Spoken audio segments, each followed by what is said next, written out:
नमस्कार दोस्तों, जय हिंद। आज आप सभी के बीच में बिहार की प्रमुख झीलें रखूँगा और कहाँ कहाँ है, उसकी विशेषता क्या है, और बिहार के विश्वविद्यालय के बारे में भी जानूँगा। बिहार के और जो सबसे फेमस मेला है, जो बिहार का ही नहीं, जो पूरे वर्ल्ड का फेमस है। कुछ यहाँ पे गर्म कुंड के भी बारे में जानेंगे। आइए तो समय को ना गवाते हुए अपना कार्यक्रम स्टार्ट की जाए। इससे पहले दो लाइन आप लोगों के बीच में रखना चाहूँगा। मंजिल ने हौसलों से कहा, मंजिल ने हौसलों से कहा तेरे बस की बात नहीं। मंजिल ने हौसलों से कहा तेरे बस की बात नहीं। हौसलों ने मंजिल की आँखों में आँखें डाल के कहा चल झुट्टी तेरी इतनी औकात नहीं। आइए इसी के साथ अपना झील स्टार्ट करते हैं। तो सबसे पहले दोस्तों हम लोग झील के बारे में पढ़ेंगे। झील होता क्या है, ठीक? क्या पढ़ेंगे कि झील क्या होता है, ठीक है। तो सबसे पहले झील के बारे में समझ लेते हैं कि झील आखिर है क्या, झील किसे कहते हैं। देखिए, झील होता है ना, भोजपुरिया में एक बार समझ लो लोग मरते, झील का कहल जाला। झीलवा कहल जाला नु कि हमके गांव देहात में जब जानी सन तो कहीं कहीं नदी रहेला नु, तो चारू कार से ये थी कह के आ बिछुआ में तनका ये थी गढ़ा हो जाला, तो चारू कार से माटी भर जाला नु, आ बिछुआ में गढ़ही रहेला तो में पानी रहेला, तो ओकरे के झील कहल जाला। हमनी के गाँव दे माने हमनी के तनी गढ़ा उढ़ा कह देवल जाला, ठीक नु। तो और ये थी एकरा के किताब के भाषा में झील कहल जाला, तो एकरा के हमनी के लिख ले के चाहिए। तो आइए इसे हम लोग लिखते हैं कि झील किसे कहते हैं। देखिए, झील वो है जो कि किसी उसके चारों तरफ स्थल भाग से घिरा हुआ है। झील देखिए, ये हो गया झील, इसकी कोई आकृति निश्चित नहीं होती है, ठीक है। ये हो गया झील, ये झील हो गया। देखिए ये सब इसके आसपास ये है आपको स्थल भाग, कहीं से इसमें कुछ नहीं है, ये चारों तरफ से स्थल से घिरा हुआ है, ठीक है। और बीच में क्या है, पानी है। ये सब हो गया बीच में पानी, ये सब बीच में पानी हो गया। और ये क्या, ये स्थिर होती है, इसकी आवागमन नहीं होती है, यानी ये दूसरे जगह नहीं जा सकता है, एकदम स्थिर होती है, कांस्टेंट मात्रा में होती है। बुझला लोग, कि साफ स्थिर रहेला, कहीं एने ओने ना हिली। जब हिल जाए तो झील के मतलब एक आप है, ठीक। तो आवा लोग बोर्ड पे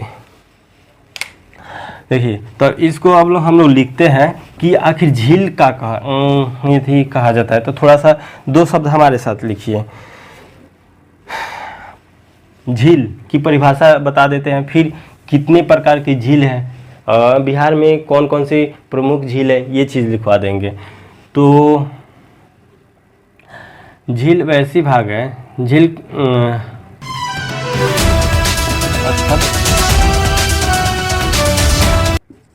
खंड का वैसा भाग जो चारों तरफ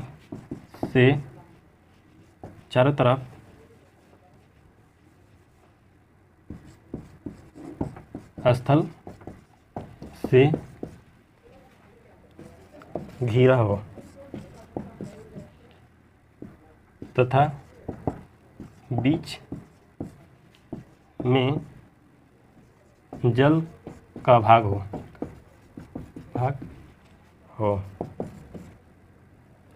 उसे हम झील कहते हैं। क्या कहते हैं? झील कहते हैं, झील कहते हैं, ठीक है। ये हो गया झील, उसे हम झील कहते हैं। यानी ये चीज़ आप देख लिए कि अभी ये थी फोटो में आपको बताए थे कि बीच में पानी होती है, चारों तरफ स्थल से ढका हुआ है, और ये चीज़ क्या होती है, स्थिर होती है। झील का जो पानी होती है, झील का पानी स्थिर होती है। क्या होती है? स्थिर होती है। ये कहीं स्थिर होती है, ठीक है, ये कहीं इसका आवागमन नहीं होता है। जैसे कि नदी में होता है कि एक जगह से दूसरी जगह चले जाए तो वो झील नहीं होगा, ठीक ना, आप समझ पा रहे होंगे। अब आइए बिहार के कुछ विशेष झील के बारे में हम बारी बारी जान लेते हैं कि कौन सी झील कहाँ है, ठीक है। तो देखिए, सबसे पहले हम जान लेते हैं कि बिहार में कौन कौन सा झील है। बिहार में 5 झील प्रमुख आपको बता रहे हैं, ठीक ना। जैसे अनुपमा झील, अनुपमा झील हो गया, गोगाबिल झील हो गया, कटिहार झील हो गया, ये कटिहार झील, सॉरी, अनुपमा झील, गोगाबिल झील, आपको कुशेश्वर झील, बरैला झील, कांवरताल झील, ये सब झील हो गया, ठीक ना। और कौन कौन कहाँ है ये चीज़ आपको लिखवा देते हैं। जिला, ये हो गया जिला, ठीक है, किस जिला में पड़ता है वो चीज़। और ये हो गया झील। फर्स्ट में आपको गोगाबिल झील, गोगाबिल झील, ठीक है, गोगाबिल झील, ये कहाँ है, कटिहार में, कटिहार में, ठीक है। दूसरा नंबर कौन है, कुशेश्वर झील, कुशेश्वर झील, ये कहाँ है, कुशेश्वर झील, दरभंगा में, ठीक है। तीसरा क्या है, कांवरताल झील,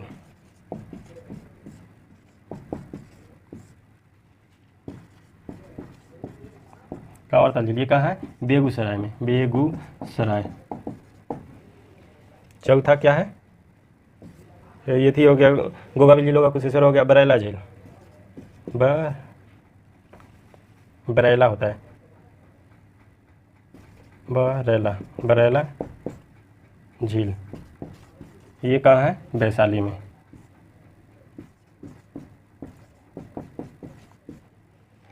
अब 5वां नंबर में क्या होगा, अनुपमा या अनुपम झील,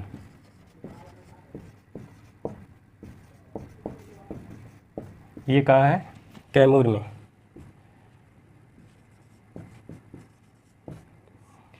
देखिए, ये गोगाबिल झील कहाँ है, कटिहार में, ठीक है। कुशेश्वर झील कहाँ है, दरभंगा में। कांवरताल झील बेगूसराय में। बरैला झील कहाँ है, आपको वैशाली में। कहाँ है, वैशाली में है। कहाँ है, वैशाली में। बरैला झील कहाँ है, वैशाली में, ठीक है। अनुपम झील कैमूर में, ठीक है। ये आप सभी को पता हो गया। अब आगे चलिए विश्वविद्यालय के बारे में थोड़ी सी जान लेते हैं कि विश्वविद्यालय की बिहार के जो प्रमुख विश्वविद्यालय है इसकी स्थापना कब हुई थी, कौन सी कमेटी के तहत हुई थी। तो सैडलर कमेटी के बारे में आप लोग जानते ही होंगे कि सैडलर कमेटी क्या है। तो 1917 के तहत सैडलर कमेटी जो आई ना, उसकी गठन के अनुसार हमारे पटना विश्वविद्यालय का ये स्थापना हुआ था। फिर बाद में चल के 1960 में तिलका मांझी विश्वविद्यालय की स्थापना हुआ था। फिर उसके बाद जैसे ये हुआ 2 साल बाद, तो 1962 में हमारे मगध यूनिवर्सिटी का ये स्थापना हुआ। तो ये सैडलर कमेटी के तहत हुआ। और वहीं उसके बाद 1916 में हमारे पटना हाई कोर्ट की भी स्थापना हुआ था। तो ये चीज़ आप लोग को भली भांति समझ गए होंगे। तो यदि आप लोग लिखना चाहें तो लिख लीजिए, मैं बोल दे रहा हूँ। और सैडलर कमेटी के तहत, चलिए मैं लिख देता हूँ। अब विश्वविद्यालय के बारे में थोड़ी सी जान लेते हैं कि विश्वविद्यालय की क्या कहानियाँ हैं।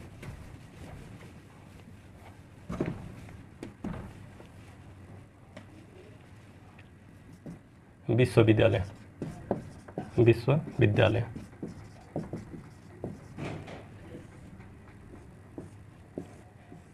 ये विश्वविद्यालय है ना, सैडलर कमेटी के तहत, सैडलर जो है, सैडलर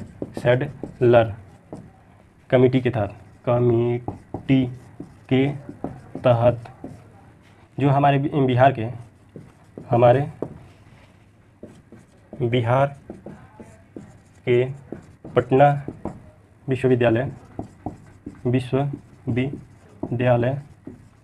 पटना विश्वविद्यालय 1917 में स्थापना हुआ। बाद के वर्षों में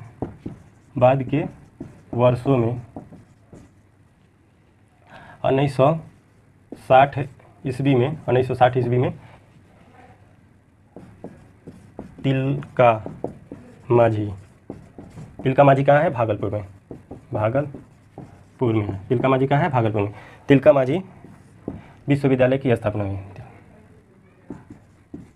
विश्वविद्यालय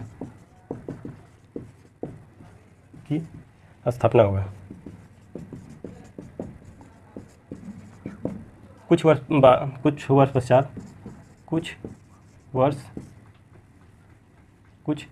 वर्ष पश्चात 1962 में मगध यूनिवर्सिटी यानी विश्वविद्यालय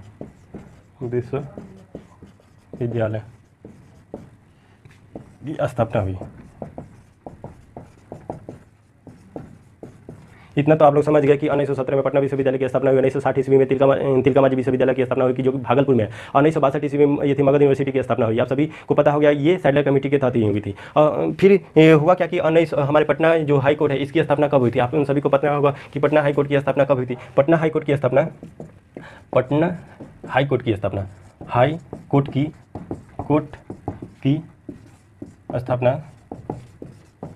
1916 में हुआ था। कब हुआ था? 1916 ईस्वी में हुआ था। 1916 ईस्वी में हुआ, ठीक है। कब हुआ? 1916 ईस्वी में पटना हाई कोर्ट की स्थापना हुआ था, ठीक ना। अब इसके बारे में अब कुछ और बिहार की विशेषता जान लेते हैं। यदि अभी तक हमारे चैनल को सब्सक्राइब नहीं किया है तो कृपया सब्सक्राइब तो जरूर करें, क्योंकि बहुत मेहनत लगता है आप लोगों को पढ़ाने में और ये कंटेंट लाने में आपके बीच। तो ये कहीं आप लोग को इस कंटेंट से आप सभी को कहीं ना कहीं बहुत बेनिफिट होगा, इसलिए आप लोग एक लाइक और सब्सक्राइब तो कर ही सकते हैं, क्योंकि उससे हमारी हमको अंदर एक अजब सा एनर्जी आती है जिसे हम आप लोगों के बीच हम अच्छा से पढ़ा सकते हैं, ठीक ना। तो आइए आगे अब चलते हैं। अब मेला के बारे में कुछ जान लेते हैं, ठीक है, कि बिहार की प्रमुख बिहार में जो मेला लगती है कब लगती है, और बिहार के ही नहीं ये पूरे वर्ल्ड वाइड फेमस है, पूरे विश्व में फेमस है। आप सभी को इससे अंदाज़ा लग ही गया होगा। देखिए होता क्या है कि कार्तिक जो होता है, कार्तिक मास की पूर्णिमा में ये एक विशेष प्रकार की मेला लगता है। तो ये नवंबर दिसंबर में लगता है ये मेला, और ये विश्व के पूरे फेमस मेला है। यहाँ पे कार्तिक के पूर्णिमा के दिन ये मेला लगता है, और यहाँ पे लगभग पूरे चीज़ आपको मिलेगा, जैसे कि पशु मेला हो गया, पशु की बिक्री होती है। माने दुनिया की कोई ऐसा चीज़ नहीं है जो कि इस मेला में ना मिलता हो। तो ये हमारे पटना से जस्ट बगल में सोनपुर है, वहीं पे लगता है। तो आप सभी को पता होगा ही कि वर्ल्ड वाइड फेमस यानी पूरे विश्व में फेमस है सोनपुर का मेला, ठीक है। सोनपुर का जो मेला है, सोनपुर मेला ये कब लगता है? ये कार्तिक पूर्णिमा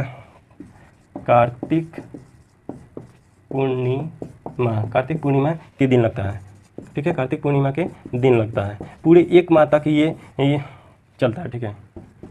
पूरे एक माह तक ये मेला चलता है। ये पूरे विश्व का सबसे बड़ा पशु मेला है, ठीक है। पूरे विश्व का सबसे बड़ा पशु मेला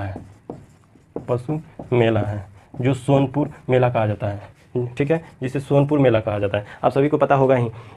यहाँ पे बहुत सारे चीज़ नर्तकी वगैरह यहाँ पे आता है, लोग फेमस हो जाता है लोग, ठीक। अब आगे हम लोग कुछ और बिहार की विशेषता पढ़ लेते हैं। बिहार में और क्या क्या चीज़ें। देखिए बिहार की एक सबसे गर्म कुंड है जो ब्रह्म कुंड। उसमें होता क्या है कि वो सप्त धारा के तहत उसमें धाराएँ निकलती है, ठीक ना। अब जाइएगा ना राजगीर में, ये कहाँ है? राजगीर में। और वहाँ गोह के मुँह, ये पहाड़ से जो निकलती है धारा, वो पहाड़ के अंदर से पानी निकलती है। अभी तक उसको पता नहीं लगा पाया गया है कि आखिर ये पानी गर्म क्यों है, लेकिन वहाँ के स्थानीय लोगों के कथन अनुसार कहा जाता है कि यहाँ पे इस पहाड़ में सल्फर की मात्रा अधिक होने के कारण वो जो ब्रह्म कुंड है, ब्रह्म कुंड की पानी गर्म होता है, ठीक है। तो वहाँ पे आप लोग जाइएगा तो एक अंदर से कुंड बना हुआ है, और वो सप्त धारा होके पहले तो बाहर एक गोह के मुंह से पानी निकलता है। उस गोह के मुंह से आप अपने बॉडी टेम्परेचर को नॉर्मल कर लीजिए, फिर नीचे उतरिएगा, और नीचे उतरने के बाद गड्ढा में आपको दिखेगा, जैसे कि आप मेरे साइड में देख पा रहे होंगे कि ब्रह्म कुंड का एक वीडियो यहाँ पे देखिए चल रहा होगा, ठीक ना।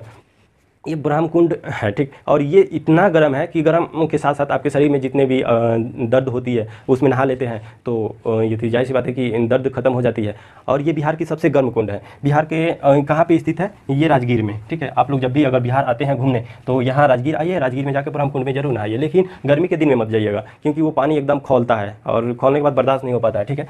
बिहार के सबसे गर्म कुंड, बिहार का सबसे गर्म कुंड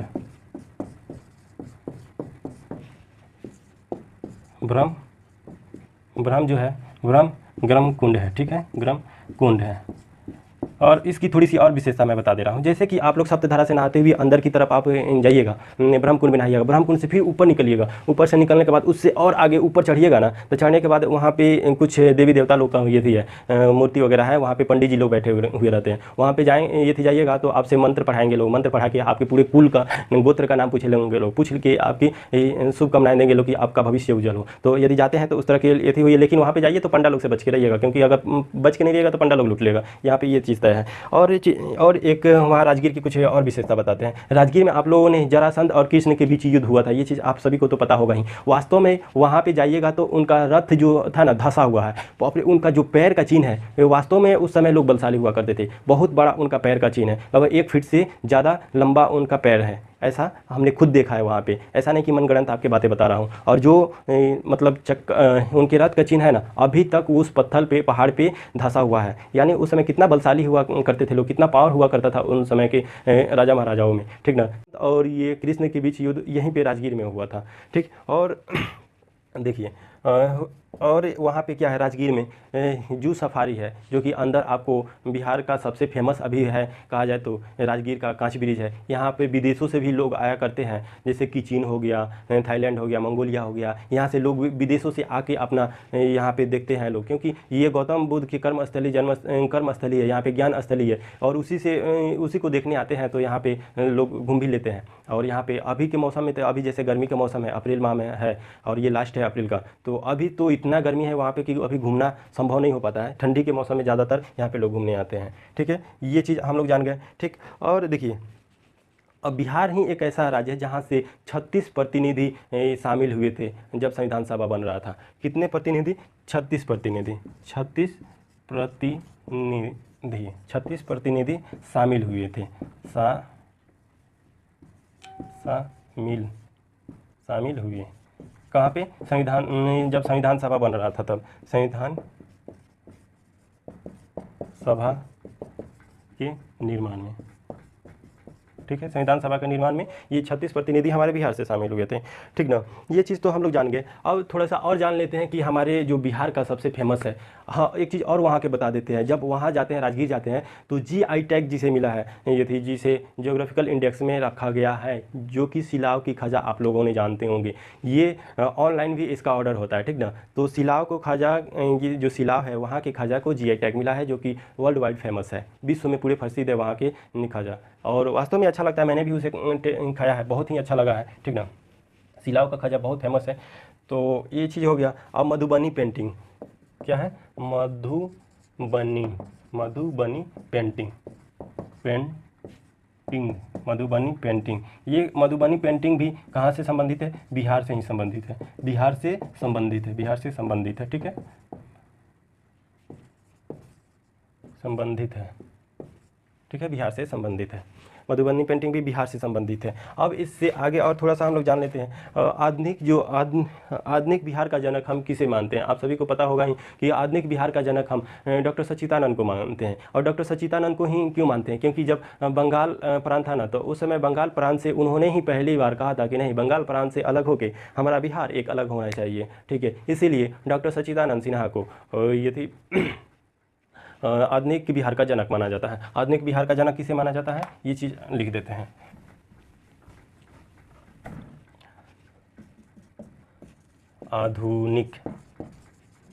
आधुनिक बिहार का जनक डॉक्टर सच्चिदानंद सिन्हा को कहा जाता है। देखिए यहाँ हमारे बिहार की सारी जो जोग्राफिकल है था, हिस्टोरिकल था, पॉलिटिकल था, ये सारी चीज़ अब यहाँ पे समाप्त हो चुकी है। अब आगे हम लोग हिमाचल प्रदेश के बारे में चर्चा करेंगे। आइए अब नेक्स्ट क्लास में आपको हिमाचल प्रदेश की चर्चा की जाएगी। तब तक यदि अभी तक हमारे चैनल को सब्सक्राइब नहीं किए हैं तो सब्सक्राइब करें, लाइक करें, शेयर करें, जिससे और बच्चों की इससे जानकारियाँ बढ़ सके। तब तक के लिए जय हिंद दोस्तों।